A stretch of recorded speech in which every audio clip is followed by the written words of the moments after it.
Shalom. Apa kabarnya saudara? Saya tahu saudara jawab luar biasa, karena kita punya Tuhan yang luar biasa. Senang sekali saya bisa bertatap muka lagi dengan saudara. Buat saya sih cukup lama saudara nggak ketemu dan rasanya kangen sekali sama saudara sekalian. Dan tidak lupa saya mau bilang terima kasih. Saya sebut dengan hormat Pak Herman Bunyamin, terima kasih buat kesempatannya. Begitu juga seluruh teman-teman yang ada. Oke, saya tidak hadir sendiri, saya bersama istri saya dan anak kami yang bungsu, saudaraku ya. Dan sebetulnya ini hari yang penuh sukacita sekali buat saya, tapi rahasia deh. Oke, nah saudara, kalau boleh dalam hidup ini, firman Tuhan bilang bahwa segala sesuatu itu ada masanya. Segala sesuatu itu ada waktunya. Ya, firman Tuhan bilang ada waktunya apa? Ada waktunya lahir, tapi ada waktunya juga meninggal. Ada waktunya tertawa, tapi ada waktunya juga apa? Menangis. Kalau boleh dalam hidup ini kita pilih, saudara pilih mana? Tertawa atau nangis? Kalau boleh pilih tertawa, betul nggak? Tapi kalau ketawa terus, wah, orang bilang, wah ini gawat ya saudara. Nah, pagi hari ini saya akan berbicara satu topik yang sederhana. Ya, saya akan berbicara tentang kemuliaan Tuhan. Ya, kemuliaan Tuhan. Dalam bahasa Perjanjian Lama, kata kemuliaan Tuhan itu ditulis dengan kata kabod. Dari kata kabod muncul kata bobot. Dari kata bobot muncul kata quality of life. Dari kata quality of life muncul kata kualitas. Ya. Jadi bicara tentang kemuliaan Tuhan itu ternyata berbicara Tuhan itu mulia karena Tuhan kita Tuhan yang berbobot, Tuhan yang berkualitas, Tuhan yang hidupnya luar biasa. Yang setuju katakan amin, ya. Dan saya percaya karena Tuhan kita berkualitas, maka anak-anak Tuhan harusnya berkualitas juga, ya. Nah, tapi pagi hari ini saya nggak bicara kemuliaan Tuhan dari sisi yang ini. Saya mau ajak saudara untuk melihat kemuliaan Tuhan dari sisi yang lain. Mudah-mudahan saudara nggak terganggu dengan penampilan saya ini ya. Ini cuma tempelan aja kok. Ini nanti besok saya buka. Ini nempel aja saudara ya. Ya, nah saudara, saya akan ajak saudara untuk melihat kemuliaan Tuhan dari sisi yang lain. Kalau saudara pelajari betul-betul, Alkitab mencatat tentang 4 hal, ya, di mana Tuhan mau tuntun kita. Masih ingat nggak? Tuhan dalam salinan bahasa Inggris, Tuhan mau tuntun kita from strength to strength katanya. Itu yang pertama. Terus yang kedua masih ingat? From grace to grace. Tapi, nah ini, from glory to glory. Dari satu kemuliaan kepada kemuliaan yang lebih besar. Jadi rupanya kemuliaan itu ada levelnya. Nah hari ini saya mau ajak saudara untuk melihat kemuliaan Tuhan dari sisi yang lain. Ya. Apakah Tuhan mulia karena Tuhan itu berbobot? Amin, betul. Artinya apa? Jelas, perbuatannya berbobot, perbuatannya berkualitas, perbuatannya hebat sekali. Tapi saya akan ajak saudara untuk melihat kemuliaan Tuhan dari sisi yang lain. Hari ini, saudaraku, kita sering sekali nyanyi kan. Hingga kemuliaan-Mu kan nyata dalamku. Nah, tahukah saudara bahwa kemuliaan Tuhan itu bertingkat. Nah, langsung saja saya akan ajak saudara lihat Amsal pasal 25. Apa kata Alkitab tentang kemuliaan Tuhan dari sisi yang lain? Apa makna kemuliaan Tuhan dari sisi yang lain? Coba, Amsal pasal 25 ayatnya yang kedua. Saya tunggu sampai semua kita menemukan ayat ini. Amsal pasal 25, oke, sudah ada di depan saudara. Kalau tidak keberatan, cuma satu ayat kita baca sama-sama ya. Yuk, 2, 3. Kemuliaan Allah ialah apa? Merahasiakan sesuatu. Tetapi kemuliaan raja-raja ialah menyelidiki sesuatu. Saudara, ternyata saudaraku, Amsal, ya, Salomo seorang yang bijaksana, diberi Tuhan sebuah definisi yang lain tentang kemuliaan Tuhan. Kemuliaan Tuhan yang pertama kita belajar tentang Tuhan yang mulia. Saudaraku, karena Tuhan itu Tuhan yang hebat, Tuhan yang luar biasa. Saudara masih percaya? Hari ini kehebatan Tuhan masih saja terjadi dalam hidup kita. Amin. Ya, tapi ada sisi yang lain, ternyata Kemuliaan Tuhan ya itu berbicara tentang apa? Kemuliaan Allah ialah merahasiakan sesuatu. Nah, sampai di titik ini, saudaraku ya, di sisi ini tidak banyak orang Kristen suka. Kenapa? Ya jujur saudara. Saudara senang yang namanya rahasia? Gimana? Kalau saya ngobrol sama saudara, terus tiba-tiba saya ngomong begini, saudara-saudara saya ingin beritahu sesuatu kepada saudara, tetapi saya pikir saya batalkan dan saya mau bilang sama saudara, saya nggak jadi ngomong karena rahasia deh. Gimana perasaan saudara? Nggak enak. Gimana kalau suami dia mau ngomong gini sama istrinya, mah nanti malam saya mau ngobrol sesuatu ya, kamu siapkan waktunya supaya kita bisa ngomong ya. Oke, tiba waktunya malam, terus suaminya bilang gini, tapi mah saya nggak jadi ding. Duh, kenapa nggak jadi? Rahasia. Gimana? Perasaannya enak nggak? Nggak enak, kurang ya? Ya kok ada rahasia sih di antara kita? Saudara tahu nggak? Ternyata kata ini dipakai. Pelajaran apa yang kita bisa ambil? Perjalanan kekristenan, perjalanan kita bersama dengan Tuhan, ternyata Tuhan mau beritahu bahwa tidak semua-semuanya kita bisa ngerti. Tidak semua-semuanya itu dibukakan. Tidak semua-semuanya itu kita bisa nangkep, saudaraku. Makanya dibilang kemuliaan Allah ialah merahasiakan. Rahasia itu apa sih?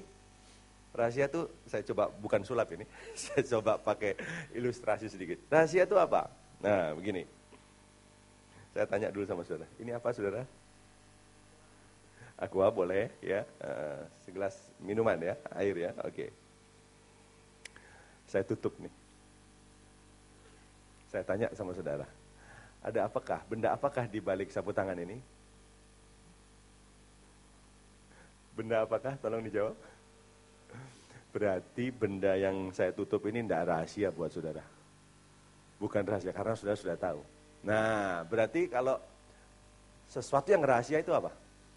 Kalau tadi kan, nah sesuatu yang saudara tidak bisa tahu kalau penutup ini tidak dibukakan, tidak disingkapkan, oke?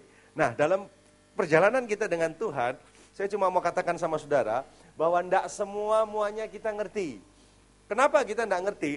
Karena tidak semua-muanya itu disingkapkan oleh Tuhan. Ada hal-hal yang merupakan rahasia buat kita.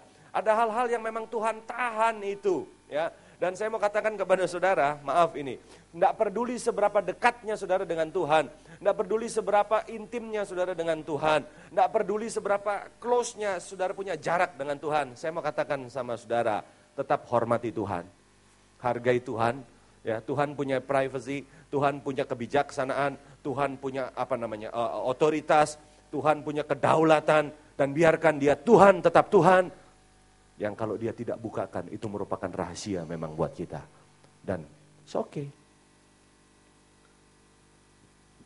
Saya akan buktikan kepada saudara bahwa ada banyak orang Kristen tidak siap terima sisi yang ini. Yang rahasia ini loh. Kalau boleh kita tahu semua-muanya. Ya. Tapi justru di dalam hidup ini, Tuhan mau kasih tahu sama kita bahwa tidak semua-muanya kita memang bisa ngerti. Tidak semua-muanya memang kita bisa memahami. Saudara, kita mau ambil contoh sebentar ya. Ibrani pasal 11 itu mencatat banyak tentang pahlawan iman. Benar nggak? Saudara bisa sebut, you name it, siapa saja. Mulai dari Abraham, mulai dari Ishak, banyak saudaraku. Simpson, betul saudaraku. Apa manifestasi, tanda dari mereka punya iman? Menurut saudara apa? Mereka menerima apa yang mereka imani. Betul? Iya kan? Iman adalah dasar dari segala sesuatu yang kita harapkan. Berarti kalau gitu iman sama pengharapan siapa duluan? Ayo. Iman sama pengharapan siapa duluan? Harapan atau iman? Siapa yang iman? Angkat tangan. Siapa yang harapan? Angkat tangan.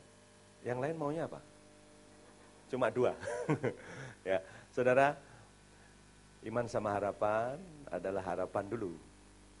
Karena kalau saudara tidak punya pengharapan, saudara mengimani apa? Mengimani apa? Yang saudara imani apa? Harapan muncul, baru iman jadi dasar. Untuk memperoleh apa yang kita harapkan. Jadi harapan dulu. Nah kelihatannya ini wajah-wajah tanpa harapan. Jadi nggak tahu ada iman enggak ini. Harusnya harapan dulu, baru apa? Imannya muncul. Untuk apa? Iman untuk menggapai harapan itu. Nah, kalau saya punya waktu nanti di kebaktian kedua, saya akan berbicara tentang false expectation. Imannya benar tapi harapannya salah, jadi salah. Nah, makanya mesti dimulai dari pengharapan yang benar. Nah, pengharapan benar, pengharapan itu datang dari mana? Yang pertama dari janji. Makanya hati-hati kalau buat janji. Karena seringkali janji kita bisa membuat harapannya salah. Ya kan? Oke, nah saya akan ajak saudara, coba saudara bisa temukan di dalam Ibrani pasalnya yang ke-11. Saudara bisa lihat dari ayat-ayat pertama atau mulai dari ayat yang ke-5, Henok diangkat, ya kan? Imannya Nuh, dia semuanya mereka menerima sesuatu dari iman mereka, ya. Mereka mendapat sesuatu, oke? Tapi saya akan ajak saudara untuk melihat, coba saudara temukan di ayatnya yang ke-30. Karena iman maka runtuhlah tembok-tembok Yeriko setelah kota itu dikelilingi apa? 7 hari, betul nggak? Wah luar biasa, ini tindakan iman loh saudara. Mudah enggak? Kenapa tembok Yeriko roboh? Kenapa? Karena iman. Lah kan konteksnya iman. Ya, jawabnya jangan ragu-ragu. Iman. Amin. Karena apa? Iman. Jadi betapa penting iman. Nah, banyak hari ini kita ini mencontoh sesuatu itu bukan mencontoh esensinya, tetapi mencontoh aksesorisnya. Berapa banyak saudaraku gereja-gereja melakukan hal yang sama. Mari kita doa keliling. Mari kita keliling. Saudara, ini Yeriko itu roboh karena mereka kelilingin sampai 7 kali. Tapi sebenarnya esensinya bukan di kelilingnya. Esensinya di mananya? Di imannya. Nah, kita suka niru aktivitasnya. Mari kita doa keliling. Kalau dulu kan Yeriko keliling, temboknya roboh. Nah, kalau kita beda, kita keliling, kita yang roboh, saudaraku. Ya, karena apa? Nggak ada imannya. Ya, karena esensinya bukan kelilingnya, imannya. Sudah percaya? Ketika sudah punya iman, sudah mendapat sesuatu? Amin? Iya. Oke, coba itu ayat yang berapa?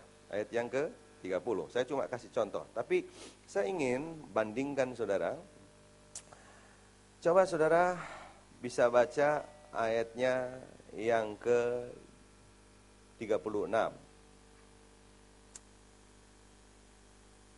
Ayat yang ke-36. Ada pula, ini pahlawan iman loh.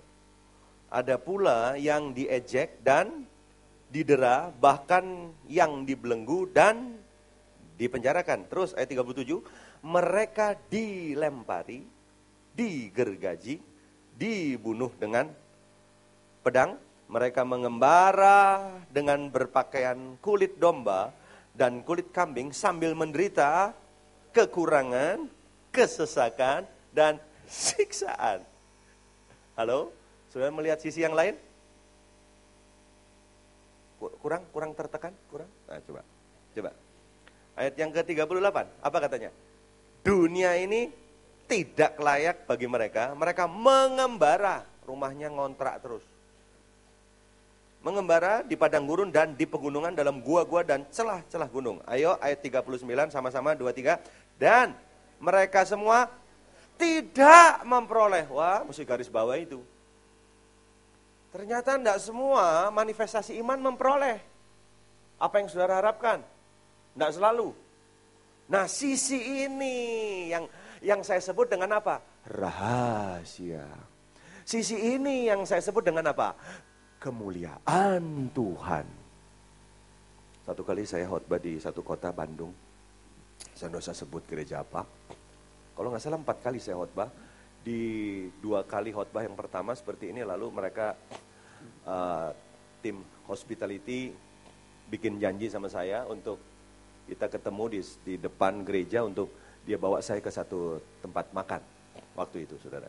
Ya, oke, saya saya pergi ke depan, memang sudah ditunggu, dan akhirnya kita jalan. Oh memang timnya luar biasa saudaraku ya. Dia bukain pintu, saya bilang nggak usah Pak, saya buka sendiri aja. Dia masuk ke dalam, tapi memang sepertinya ada sesuatu yang beda gitu. Dia tutup pintu, terus bapak ini berputar, dia pegang kemudi, di depan sudah ada istrinya, saudaraku. Begitu bapak ini masuk mobil, saya sudah di mobil, tiba-tiba bapak ini memberikan pertanyaan kepada saya.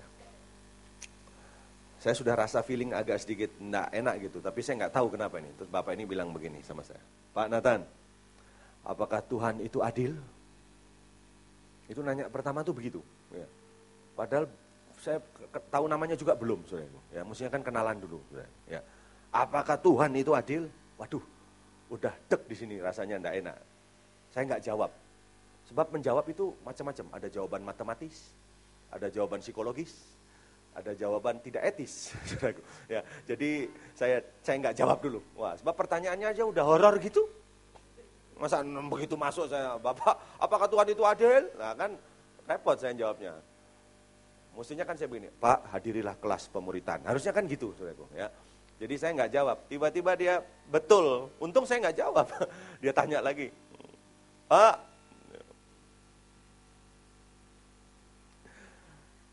apakah Tuhan itu adil? Tapi intonasinya sudah lain. Tiba-tiba pertanyaan ketiga begini. Menurut Pak Nathan, apakah warna cat kuburan yang bagus? Dalam hati saya, ini dia tahu nggak saya pendeta ya? Kok nanya cat kuburan kok sama saya? Nanya warna apa Pak yang bagus buat kuburan Pak? Saya enggak jawab juga. Untung saya enggak jawab. Masuklah pertanyaan yang berikutnya. Dia bilang begini, Pak, kuburan anak saya masih basah. Rupanya 2 hari sebelumnya anaknya baru saja dikubur, saudaraku. Ya, ternyata 1 minggu sebelumnya, ini anaknya ini kuliah di Australia, udah mau graduation, sudah mau inaugurasi, saudaraku. Tinggal sebentar lagi, ini hanya karena liburan sebentar, ya pengen pulang katanya ke Bandung, saudaraku. Ya udah pulang akhirnya mereka pulang, anak ini, saudara tahu, ya ampun, hanya karena nyebrang jalan, nyebrang, masa enggak lihat kanan kiri, enggak mungkin, orang Australia kok, kuliahnya aja Australia, saudaraku. Ya pasti lihat kanan kiri, saya enggak tahu dia lihat atas bawah enggak ngerti, tapi ya mestinya ya lihat, saudaraku, ya kanan kiri, enggak ada, bagus, saudaraku. Tiba-tiba, langsung enggak tahu kecepatan bagaimana itu, orang Belanda bilang sukutika, maksudnya seketika, saudaraku, ya. Ya orang Jawa bilang taksek, saudaraku. Langsung seketika, itu tak kasih tahu ya. Mamahnya enggak bisa terima itu. Pertanyaannya sederhana, Tuhan, kenapa Tuhan? Suamiku majelis, suamiku pelayanan, aku sendiri melayani, ya Tuhan, kenapa? Sulit diterima. Waduh, jadi pantesan bapak ini nanya warna kuburan itu karena dia mengalami tekanan yang luar biasa. Untung saya nggak jawab. Coba kalau saya jawab, coklat metalik. Kan dia nggak jadi nanya nantinya, saudara. Ya. Saudara dapat sesuatu di sini? Majelis loh, pelayanan loh, cinta Tuhan loh. Kok? Nah, banyak enggak bisa terima. Banyak. Padahal ternyata saya mau beritahu kepada saudara, apa yang dialami ibu ini? Ibu ini sedang mengalami kemuliaan Tuhan. Ibu ini sedang mengalami yang namanya kehebatan Tuhan, kemuliaan Tuhan. Tapi dari sisi yang lain. Enggak semua, saudaraku, apa yang kita imani, yang kita disebut orang beriman itu, saudaraku. Enggak semua itu kita mendapatkan. Kalau saudara lihat di ayatnya yang ke 39 tadi. Dan mereka semua tidak memperoleh apa yang dijanjikan itu. Sekalipun iman mereka telah memberikan kepada mereka suatu kesaksian yang baik. Betul baik. Saudara siap? Mengalami kemuliaan Tuhan? Langsung tidak pernah nyanyi lagi yang tadi. Hingga kemuliaan-Mu kan nyata. Oh, tolong jangan nyanyikan itu ya. Saudara, kita tidak bisa lari dari keadaan ini. Nah, dari pelajaran ini apa yang saya bisa sampaikan kepada saudara? Yuk kita lihat passwordnya dulu. Roma pasal 11 ayat 33. Kita lihat kata kuncinya. Adalah baik saudara memahami sisi satu ini, saudaraku. Karena bisa jadi itu jadi dalam hidup kita. Ya. Tapi ada pelajaran luar biasa yang kita bisa ambil dari dalamnya. Roma pasal 11 ayat 33. Oh, alangkah dalamnya kekayaan, hikmat dan pengetahuan Allah. Sungguh tak terselidiki keputusan-keputusannya dan sungguh tak terselami jalan-jalannya. Sudah bisa bilang amin dulu. Terus berikutnya ayat 34 dikatakan apa? Sebab siapakah yang mengetahui pikiran Tuhan? Atau siapakah yang pernah menjadi penasehatnya? Ayo. Jujur, seringkali kita tergoda kan. Kekristenan tuh mesti jelas. Siapa ikut siapa, siapa kendalikan siapa, siapa bawa siapa, siapa atur siapa, siapa ngikut siapa mesti jelas. Siapa pimpin siapa mesti jelas. Seringkali kita tergoda, ya Tuhan. Kita seringkali merasa kita punya pikiran-pikiran yang lebih hebat. Seringkali kita berpikir apa? Kita tanpa kita sadari loh saudara. Kita sedang berkata begini, waduh seandainya ini Tuhan lakukan ini, wah nanti dulu. Itu kan seandainya. Itu kan menurut pemikiran saudara. Tapi siapa yang berani menjadi penasehatnya? Coba ayat yang ke-35. Ayat 35. Atau siapakah yang pernah memberikan? Nah ini. Siapa yang pernah memberikan sesuatu kepadanya? Terserah. Mau per puluhan kek, mau per 20-an kek, saudaraku. Sehingga ia harus menggantikannya. Wah benar-benar ya, di hadapan Tuhan kita nggak boleh pecicilan. Nah itu yang enak, nggak boleh apa itu, saudaraku. Hati-hati, saudara. Saudara akan belajar satu kata yang namanya depend on God totally. Kita akan belajar satu kata yang namanya bergantung sama Tuhan sepenuhnya. Terserah Tuhan mau apain kita. Terserah Tuhan mau acak-acak kita. Terserah. Biarkan dia Tuhan, tetap Tuhan buat hidup kita. Ya. Tapi aku udah memberi loh. Harusnya dapat perhatian khusus. Aku udah melayani loh. Aku harus dapat perhatian khusus. Aku sudah melakukan sesuatu loh. Seharusnya saya dapat perhatian khusus. Itu kan menurut saudara.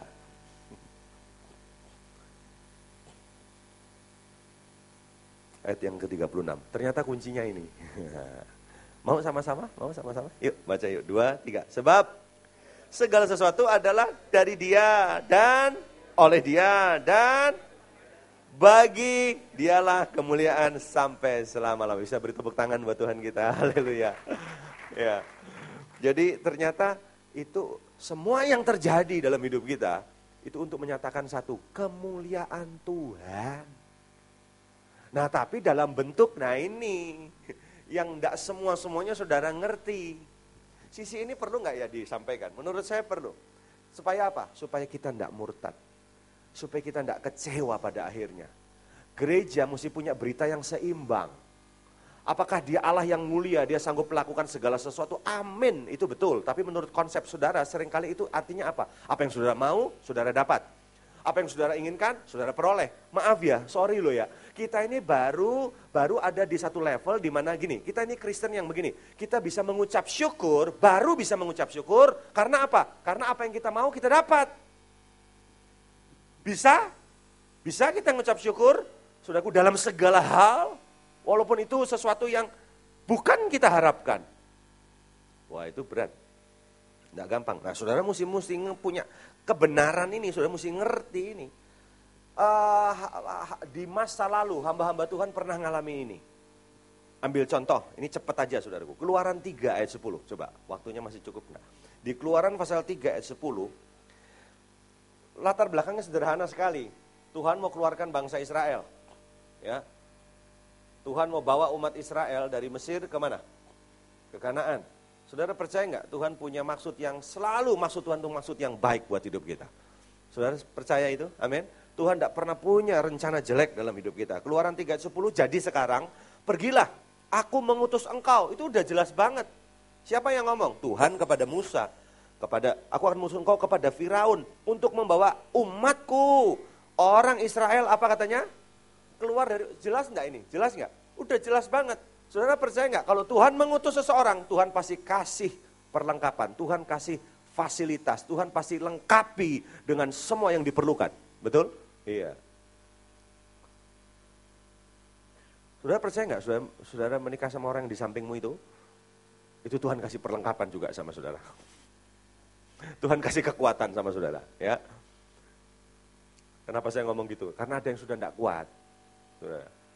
Aduh Pak, Bapak sih nggak tahu ini mulutnya ini nggak tahu. Saya pernah didatangi satu suami, dia ngomong gini, Pak Nathan saya mau konseling. Oh iya silakan. Kenapa? Istri saya Pak, istri saya. Loh kenapa istri? Mulutnya Pak. Loh kenapa mulutnya? Saya pikir sariawan, saudara. Nggak tahu bukan. Kenapa mulutnya? Aduh Pak. Itu tangannya gini tuh. Pak, itu istri saya, mulutnya Pak. Saya tanya sama, saya ini sebagai konselor tuh nggak usah tegang-tegang banget, saudara. Jadi saya tanya, masa sih mulutnya istri kamu begini? Iya Pak, gini Pak. Yang benar, iya Pak. Coba gimana? Iya gini Pak. Masa sih saya guyon? Masa sih begitu? Yang benar, gimana istrinya? Gini Pak. Dia ulang-ulang terus. Akhirnya dia kerasa, Bapak ini guyonin saya ya. Saya ini mau konseling loh Pak gitu. Saya bilang gini sama dia, kalau istrimu mulutnya gini, sorry ya, itu normal. Dia enggak mau, itu jawaban saya itu begitu. Ya, saya bilang normal itu. Gini kan? Normal. Kalau yang enggak normal gini. Itu enggak normal. Jadi kalau masih buka, tutup, itu normal. Ya, coba bilang sebelahmu, kamu masih gini enggak? Kalau masih gini, normal sudah ya. Yang enggak normal tuh gini, wah, enggak mingkem-mingkem itu enggak normal, saudara. Ya. Jadi memang kita ini baru bisa, saudaraku, ya dalam tahap itu tadi seperti yang kita mau.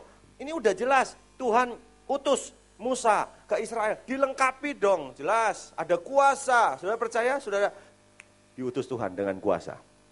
Kalau saudara baca Keluaran 4:21, coba lihat, ini perbandingannya. Di Keluaran 4 ayat 21, firman Tuhan kepada Musa, pada waktu engkau hendak kembali ini ke Mesir, ingatlah, supaya segala mujizat yang telah kuserahkan ke dalam tanganmu, kau perbuat di depan Firaun. Tetapi apa katanya? Aku akan mengeraskan hatinya, sehingga ia tidak membiarkan bangsa itu. Ya, jadi Musa bingung gak? Tadi dipanggil, diutus untuk mengeluarkan Israel dari Mesir. Betul gak?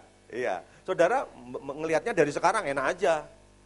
Saudara udah tahu ceritanya. Nah, tapi kalau jadi Musa waktu itu, saudaraku, setelah mau pergi, udah siap guru, ya mau pergi. Tapi nanti kamu sudah mengeluarkan semua jurus-jurus ya. Nanti bangsa Israel enggak keluar. Duh, piye sih ini? Bingungi enggak? Saudara pernah ngalami gitu enggak dalam kekristenan ini? Hah? Dapat instruksi, udah jelas, udah seneng, haleluya. Malah sakit, bangkrut. Sebaliknya yang sudah dapatkan. Loh, tadi katanya ada kuasa. Tadi katanya tadi katanya diutus. Aduh, keyakinan kita tuh bisa diopok-opok rasanya. Sepertinya, ini bagaimana sih Tuhan? Bukankah seringkali dalam pengalaman ini kekristenan mundur, kecewa? Mana? Ini namanya kemuliaan Tuhan. Rahasia kan? Rahasia. Nanti tanya sama Musa ya kalau ketemu. Gimana perasaan lo? Pasti. Banyak sekali saudaraku. Saya punya satu kawan, hamba Tuhan di Solo. S2, istrinya S1 dari kota besar. Dia tinggalkan posisi yang bagus itu. Dia beri diri suami istri untuk jadi hamba Tuhan di Solo, di desanya. Wah, dari kota besar ke desa. Wah, itu kalau nggak panggilan susah.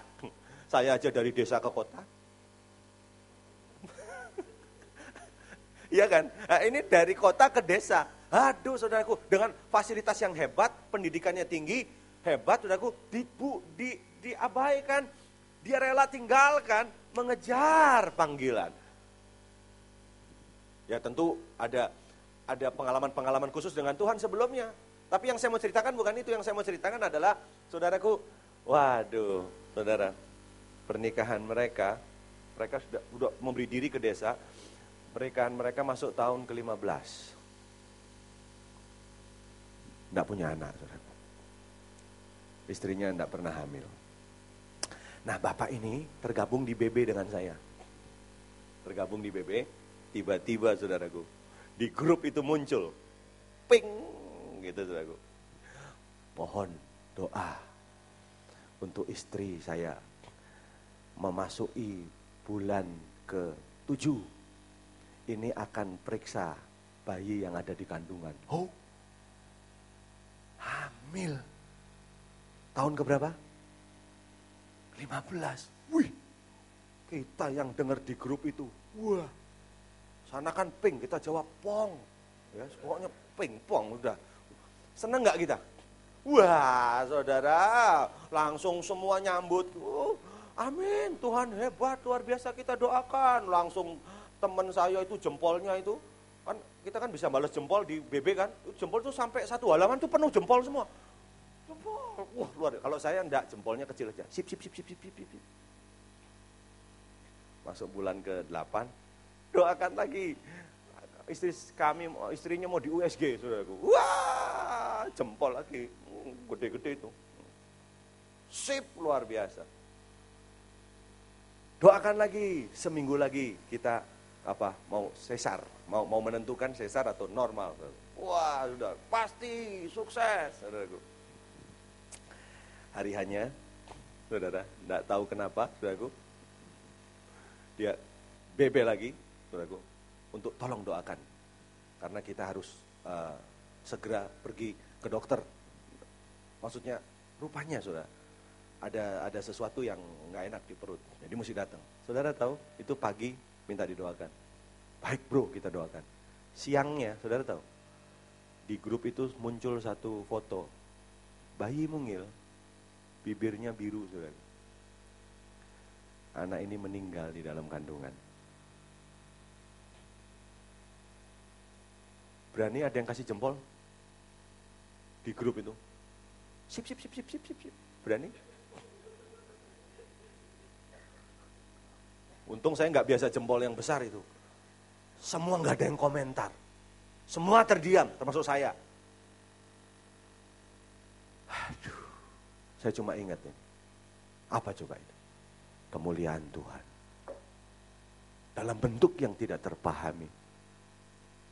Sulit kan terima. Banyak pertanyaan nggak? Banyak. Ya kalau tahu begitu kenapa mesti hamil? Kalau emang nggak dikasih, nggak usah dong. Sisi ini perlu dipahami oleh kita juga? Iya. Mesti seimbang. Kebenaran yang sudah itu mesti seimbang. Jadi gini loh, Tuhan bisa jawab ya, Tuhan juga bisa jawab tidak. Nah ketika Tuhan jawab tidak, apa yang kita harus lakukan? Ternyata waktu dibalik kata tidak, itu adalah wujud dari kemuliaan Tuhan. Wah, berat ini saudara, tidak banyak orang bisa terima ini. Ya.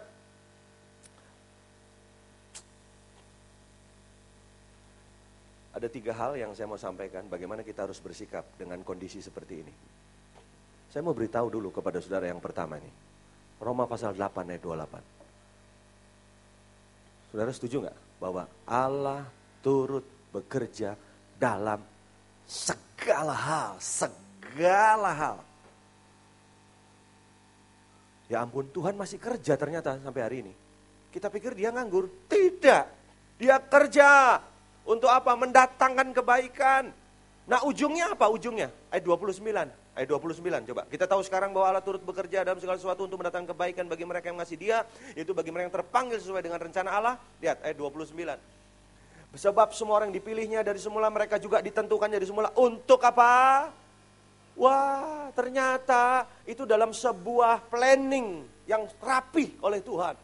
Ketika Tuhan memutuskan sesuatu yang tidak baik terjadi dalam hidup seseorang, itu dengan sebuah pertimbangan akurat. Saudara ngerti kata segala sesuatu? Ngerti maksudnya? Segala sesuatu, apa saja, termasuk apa? Kecepit pintu, ketabrak becak, jerawat, sakit perut, apa saja, termasuk ini, kejatuhan. Agak sulit terima. Termasuk kejatuhan, kebodohan. Ternyata Tuhan ada di sana. Untuk apa? Tangannya mengangkat kita kembali. Sehingga pada ujung jalan, keserupaan seperti Kristus terbentuk dalam hidup kita. Gereja gak siap ini. Di poin ini saya gak tahan, saudaraku. Karena apa? Gereja gak siap ini. Gereja gak siap. Bahwa memang semuanya kita itu sedang dibentuk Tuhan. Bahwa sebetulnya semua termasuk saya, termasuk saudara. Tidak ada yang lepas dari pengamatan Tuhan. Kita semua sedang dibentuk, dikondisikan dalam segala prosesnya, macam prosesnya. Untuk satu, serupa Kristus pada ujungnya. Makanya kalau kita tahu kebenaran ini, sudah jangan hakimi orang yang jatuh. Sudah mesti tahan diri itu. Karena apa, saudaraku? Ada Tuhan di sana yang sedang berkarya. Saudara, gereja ternyata tidak cukup siap untuk ngadepin fakta ini. Tidak cukup siap. Saudara siap terima orang-orang yang lemah? Saudara siap terima orang-orang yang jatuh? Saudara siap terima orang-orang yang... Gereja cukup siap nggak sih sebetulnya? Saya mau tanya, gereja siap nggak terima homoseksual? Gereja siap nggak terima lesbian? Gereja siap nggak terima pelacur? Gereja siap nggak? Oh, untuk apa kursi-kursi yang disediakan di sini? Kita berkata menangkan jiwa berapapun harganya. Tapi saudara seiman jatuh, saudara seiman terkapar. Banyak yang nggak siap. Hari ini di tangan saya puluhan hamba-hamba Tuhan yang terkapar. Saya cuma tahu kebenaran ini. Tugas saya satu, saya peluk mereka. Karena ada waktunya, waktu mereka tahu, mereka menyadari itu. Mereka bisa lebih hebat dari mereka yang sebelumnya. Enggak ya? Kita bisa belajar banyak dari kebodohan kita loh. Menangkan orang berdosa, oh iya, saudara yakin? Saya mau tanya, kalau pelacur datang ke sini gimana? Bayangkan, namanya pelacur suka-suka dia dong. Mau pakaiannya nggak pakai pakaian kek. Mau pakaiannya pendek sampai segini kek. Suka-suka dia orang pelacur. Masa pelacur diatur, saudaraku? Dia mau modelnya kayak apa? Bisa. Saya cuma kasih contoh ekstrim gitu. Jangan-jangan saudaraku pelacur masuk, suami-suami matanya buta semua. Kenapa? Istri-istri nggak terima. Awas lihat, jangan lihat. Pecau. Susun delok gue tak culak matamu. Pelacur bertobat, suami buta. Nggak siap. Aduh, ternyata ya, sebetulnya ya, kita itu sebetulnya maaf, bukan Tuhan yang jadi Tuhan, tapi diri kita sendiri. Sorry ya, gereja baru siap terima orang-orang tertentu, orang benar, orang hebat, orang kaya, nggak siap terima orang-orang berdosa. Padahal di luar sana banyak yang benar apa yang nggak benar. Tapi saudara seiman jatuh, saudaraku. Ya ampun, bukannya ditolong, udah jatuh terkapar, tolong, nggak bisa, linggis, tolong, nggak bisa, garpu, culek, tolong, nggak bisa. Kalau ada orang kecelakaan, saudaraku, ya ampun, please, apalagi itu anak kita. Saudara jangan bilang, lu sih goblok, ini udaranya udah terkapar, ini udah moncrot. Lu sih goblok, lu naik motor bagaimana sih? Mati. Tolongin dulu. Angkat dulu. Ntar gampang ngurus belakangan situ. Semua kita bisa bersalah dalam banyak hal. Tapi kalau sudah ngerti konsep ini, gereja akan menutupi dia dengan kepalsuan.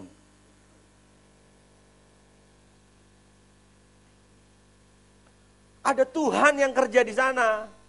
Aduh, coba ya, Mazmur 51. Kayaknya saya mesti buka ini, saudaraku. Walaupun poinnya saya nggak bisa terangkan, nggak apa-apa. Tapi ini penting sekali. Coba saudara lihat di dalam Mazmur pasal 51. Kalau saudara pelajari Mazmur 51 itu apa sih? Ini nyanyian. Untuk pemimpin biduan, di ayat 1 bilang begitu. Ini nyanyian apa? Nyanyian yang merupakan cerita pengalamannya Daud. Pengalamannya Daud waktu apa? Waktu dia jatuh dalam kejatuhan. Wah, memang keren sih Daud sih. Dia bilang kalau kejatuhanku itu baik buat kamu, udah bikin lagu. Kamu nyanyiin terus. Supaya itu jadi peringatan. Saya mau saudara juga bisa belajar dari saya, enggak apa-apa. Saya pernah mengalami kebodohan-kebodohan, pernah dalam hidup ini. Tapi saudara juga bisa belajar dari orang lain. Yang pernah mengalami kebodohan-kebodohan itu. Coba saudara lihat di ayatnya yang ke-10. Jadikanlah hatiku tahir ya Allah. Dan apa katanya? Perbaharuilah batinku dengan roh yang teguh. Terus? Janganlah membuang aku. Saya mau beritahu sama saudara ya. Orang jatuh tuh gak perlu nasihat saudara. Udah tahu dia, udah ngerti dia. Batinnya udah ngomong. Mau tahu jeritannya orang jatuh? Jangan ambil rohmu Tuhan dariku.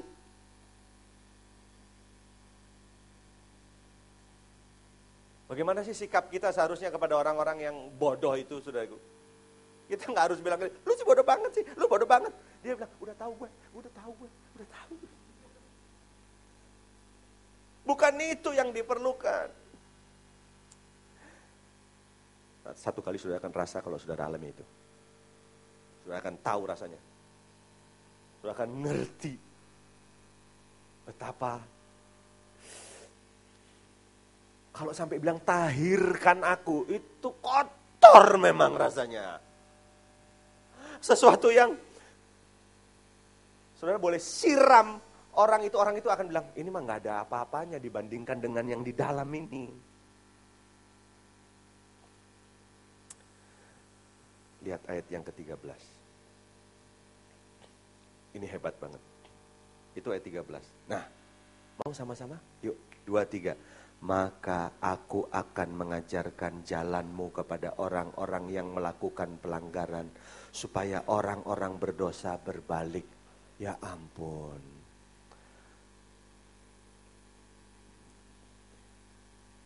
Hari ini kebodohan kita bisa jadi pelajaran bagus buat banyak orang yang punya pengalaman yang sama. Karena anyone, semua bisa terjebak dalam kebodohan yang sama.